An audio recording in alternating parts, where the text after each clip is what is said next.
profile with none other than Tomosaurus Rex, one of the people from my locals at Gordo's Games. I mean, we're going to go through his deck profile now. He ended up taking first place with none other than Bloomlord. Let's get into it. Alright, Treacle. So, we'll play this evening with Bloomlord taking first place. We'll go through the profile now, if that's alright.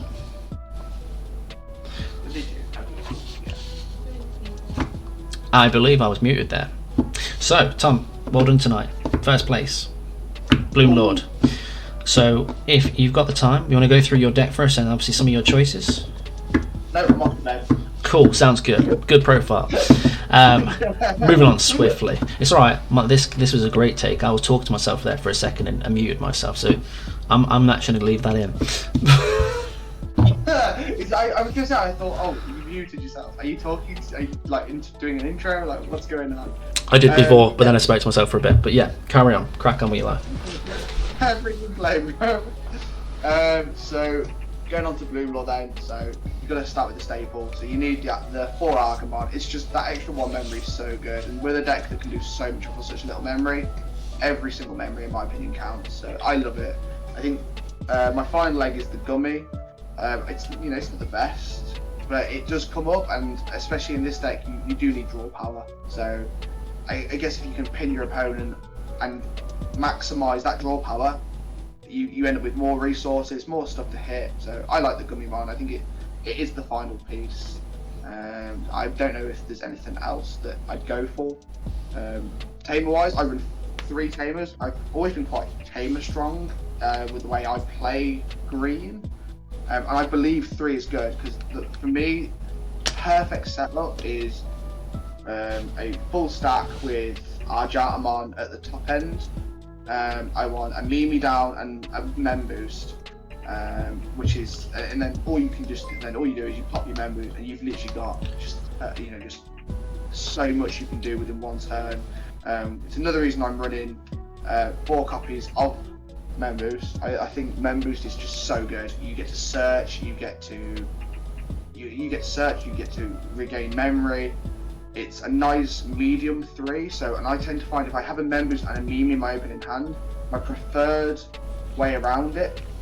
I used to play Mimi first, then Mem Boost, but then I'd always end up sat there thinking, unless I can pass my opponent 1 memory. So if I've got like a level 3 in raising, and I've got the Mimi, I'll go find Mem Boost and then go Digivolve for 1. However, if I don't have the capability to choke, to make a nice easy choke, I'll do the Mem Boost first, then throw down the Mimi. That way then I'm still doing my searches, but then using the Mimi when it's most able, I think that's the right term, or like most applicable. Final option card is HPD, because it just saves your ass so much. It's amazing. Such a great card, and it should be in every green deck. So the rookies. So I'll start with the basic staples, and then I'll go on to like my choice. So the obvious one is the new Palmon, which is freaking amazing. It's just the best rookie in this deck. It just searches, it plays out off of the effect, off of the Argatamon and Sunflower effects. So it's just the best. I'm running 4 Pomu. I like 4 Pomu because you can tap it down and you can pin something else on your opponent's board. That can work off of download, it can work off of HPD, so I can pin something off of HPD, I can pin something off of anything, I can use any of my download options. So there's just lots of, it just provides an unsafe board for my opponent, meaning really the dangerous decks are the ones that can come out and eliminate the board. So if you can't delete it, it's something quite aggressive. I've run 3 Mushroom. There's nothing better than being sat at 3 memory and thinking, God, I really just need 1 more Digimon out to do some damage. Especially if I'm ready. I run the Chimeramon in this deck, so it's nice to be able to just go, oh, here's a Mushroom, go Red Veggie, and then you can Chimeramon, or you've got an extra swing on board. It's just great. Sometimes having 2 memory is good, so I really like that as an option as well. Now my last choice is 2 of the original BT1 Palmon. It does whiff and it does throw away a lot of your options, but I don't know what else I'd throw in there. I understand Pomumon's really good. I was going to say maybe the Pomu for stopping for the mirror when they play things by effects. Yeah. No, absolutely. I completely agree, and I had that come up against me today, and it did cause me some inconvenience, but it was nothing more than just a bit of inconvenience, and I was able to do so much anyway that it didn't really matter how my opponent reacted. I was just able to pin stuff down and just be a bit more aggressive, because this deck still has a lot of pin potential, hence running the 4 of these. So yeah, I think that worked the best. So going on to the level 4s. So again, going for the staples first. The first staple is the Sunflowermon. You obviously want to run 4 of. The draw power is freaking insane, and just to be able to play something is additionally good. You get to play, if you have these two, gives you more options to search. If I've got like this in my hand, and I know I'm looking for a 4, or I'm looking for that hybrid for game, bam, there it is. You know, like that's really the reason why I'm only playing 2 of this, because if I end up playing this one out, it's normally because I am searching for a 4. Otherwise, I don't tend to choose to play it out unless I'm just I'm in a comfortable position and I'm spamming the board nice and wide. Then the other staple of the deck is the red veggie. 4 of them, just 1 cost evolution. It's nice and cheap. It's just so good. Again, mushroom here for 2. That for 1. Or even if I don't want to do that and I don't want the draw power, I just whack one of these straight down. It can play off the Sunflower, it can play off the Arjata. It's just all around good. So my final 3 options, because I'm only running 11 level 4s, but I find it works. It's a nice balance. I run 2 of the Argamons. These can be really hit and miss, but I find that, especially with having again the Pomu on board, it can be really good, because this is another instance where if I've got a level 3, or if I've got like something out and I want to just download, so I've got more bodies pinned, I can always cover this up with another download Digimon. And sometimes when you're playing, especially in this deck, you're playing so much you want to draw more. So what better than a free draw and another suspension and another chance to then download further and better the deck. I think the deck works really well off of it, so I don't want to run any more than 2. I even about maybe dropping this to potentially a 1 of, but yeah, no, I like it, especially if I've got like a level 3, a level 4, I go download into Argamon, Chimeramon, delete stuff on board, then I get that swing. Yeah, I just think it has its time and place, and I think it's very good. My last level 4 is the Metal Kabu. Obviously, hybrid for game. That's the only option here with this one. You've got the Palmon to search it out, so it's not just on its own. You've got your members to search it out, and if you find that you're not really eager to just go in aggressively and have that hybrid to swing for the game, then like here, Argamon. If I go mushroom, say like I'm on 2 memory, you go mushroom, download into Argamon. And I'm still like, I need more pieces, I haven't got my bits. You know, bam, hit a Metal Kabu on it for 1. You know, choke your opponent on 1, they'll pass you back. If you've got your perfect setup, you'll have a Mimi and a Membu setup. So you go up, you've got your Rajatas ready to go.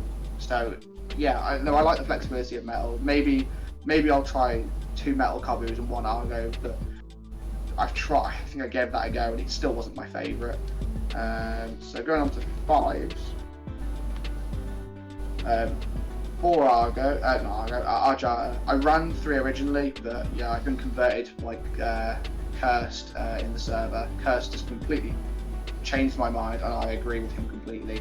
Arjatamon should be up 4. You want that setup because your kill turn for your big move is Mimi, Members, Arjata. You're ready. So yeah, 4 is great. I was wrong completely. I used to run Blossom on at 4. I've now taken that down to 3. I used to run the 4th instead of the Argamon, but I am finding that 3 is nice, even though again it's another download option to go for. So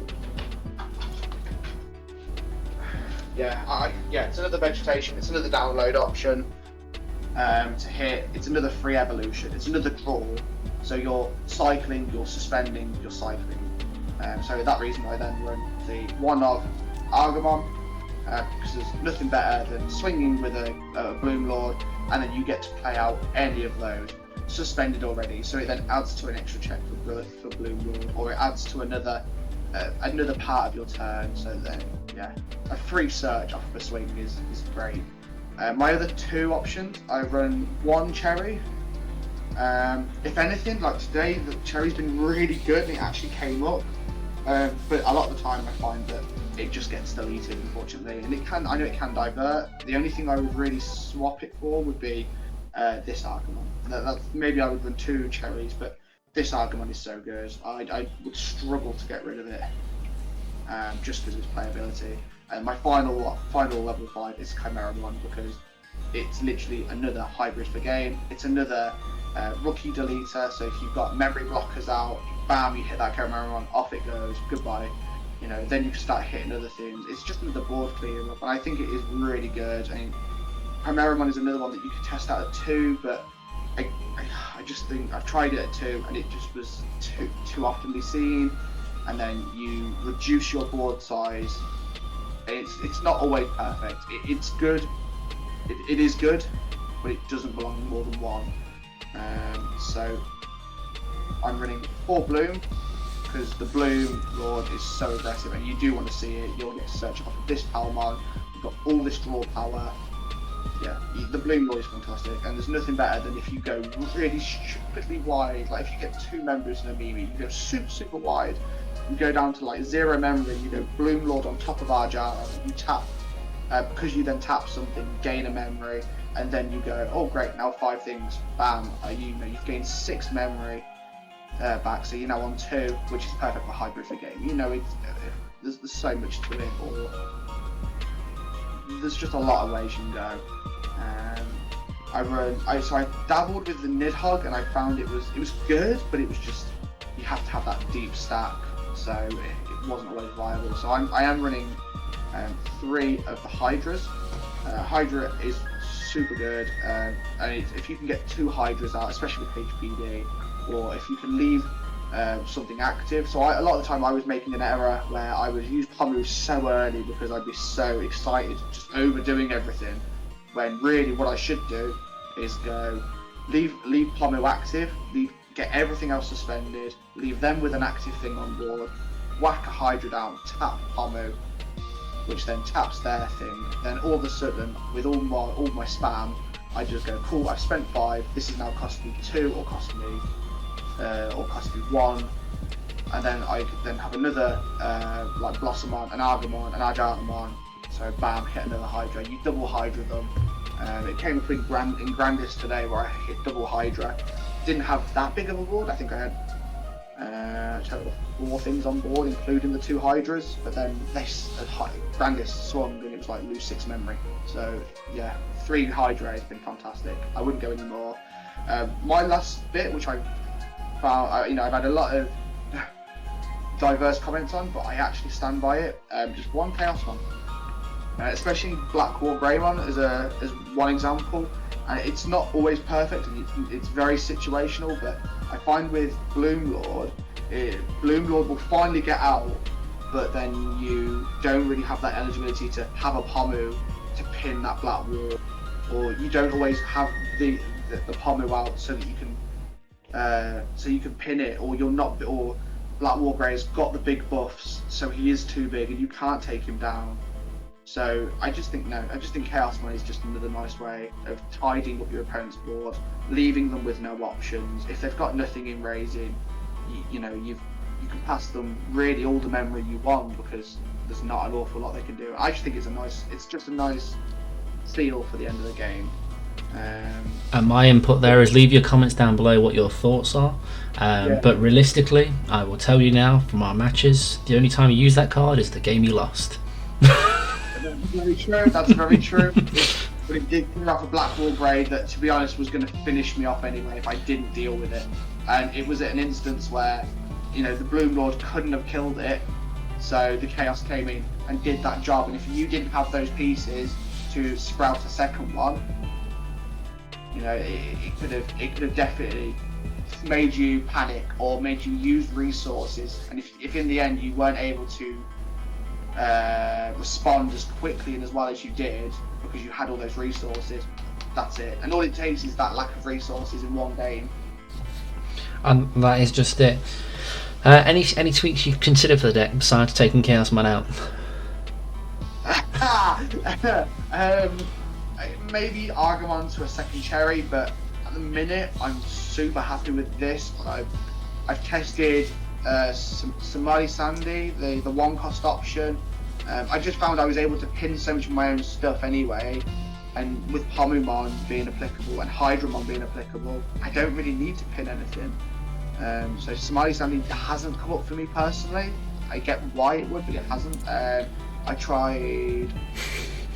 What's it called? What's the 8th cost option? Grandel Soul.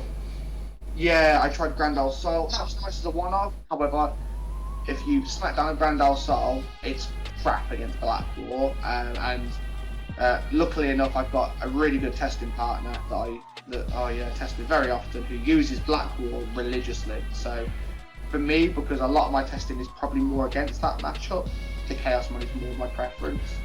Question: How do you go about beating Melga? One of the people in the chat wanted to know. Can you beat Melga? Okay, so Melga is not one I've actually tested against. I'd really like to give that a shot. So again, my theory would stand with Melga. It's all about having that perfect setup. So if you get the Mimi, you get the members, you get the Arjana. As soon as I know, obviously, Melga has to set up its pieces as well. So I guess really with that matchup, I really don't know because I've not played it. So I guess the thing you have to consider is because Melga's going so Melga has a bounce at level 5 for it, so it'll bounce at level 4 or lower, and it has a bounce at level 6. Technically speaking, it also actually can have 2 bounces at 5 because Sagittarius will bounce 2 level 3s. Ex-Ante version will bounce at level 4 or lower, and the Melga could bounce basically anything. So if they're going to start throwing things back in my hand, it's fine. But you've got to. This is why I think having this Mimi, having this memory is important, because when you've got the Arjata and you push it forward, bam, you tap that Mimi, you get yourself, you get that board spam, but you make sure you have a fallback stack. If you're ever going all that distance and you're going really super wide and you don't have a fallback, with the way the game is played at the minute, everything is so quick to be cleared, and decks can do so much in one turn. So being able to tap Mimi and have an answer here in raising, it is just key for me. I rate it so much, and this is why again I like the members, because you've got you can tap that Mimi, you can sit here, and if you only manage to get yourself up to, I don't know, say if you get a Red Veggie or an Argamon, and just in raising, you can still do a lot by going up here, bam, off goes the green members, smack an Arjata down, play out the pile, get the draw going. This deck does well if it's got lots of resources in your hand. So I think something to keep in mind, because my friend here is a bit of a Melga virgin. Tips I'd say, and this probably applies to you when you're going to test it, is Cherrymon be vital, because you can redirect their swings. Agreed, I like Cherry. Having a board that's above the level 4 threshold, because of the fact that level 5 can bounce level 4. So if you can have a Hydra and then say 2 level 5 stacks out, which you can do quite easily with this deck. Very easily. That's commonly what I get out. I mean, this is another reason why I like this Argamon, because if I start doing all my shenanigans, it's not always, it's not always ideal, but sometimes you will just go Bloom Lord to reactivate, so that I can go bam, hit it with an Argamon, just so I've got something else on board that's nice and big. So I mean, I tell you what, I'm gonna probably have to do that testing at some point just to see how the deck fares. But I've got the stuff. We can test it one time. Yeah, I'm fully down for that, and I will happily throw some feedback with how I get on with Melga. If anybody has any cards they find that have helped them against the Melga matchup, please feel free to smash it in the comment section, and I'll be having a good old read through that in a little bit, so I can see people's opinions. So all I want to do is just enjoy this game and just have everybody just see what they see how everyone enjoys the game, see what works for them. But for me, and with my testing partners, this has been working. So yeah, I'm quite big on this. Perfect. Well, thank you for that. Last one Avocado asked was that about BT11 cards. I know you don't know what's in BT11. You never look at it. If anything, I guess there's Poison Powder, which is like the version of Ice Wall for green, which is okay. I don't know. It's green. I don't play green. I just like to fuck it up. All right, that's what I do. But tonight was not one of those nights. You enjoy that, bro. But thank you, Tom, for joining us today, and thank you for the deck profile. Well done tonight, taking first place. And yeah, don't forget to leave comments. Let us know your input on the deck, anything you've tried, anything you can suggest, and we will get that matchup recorded: Bloom Lord versus Melga. Yeah, definitely. Join the Discord as well. Get in the Discord.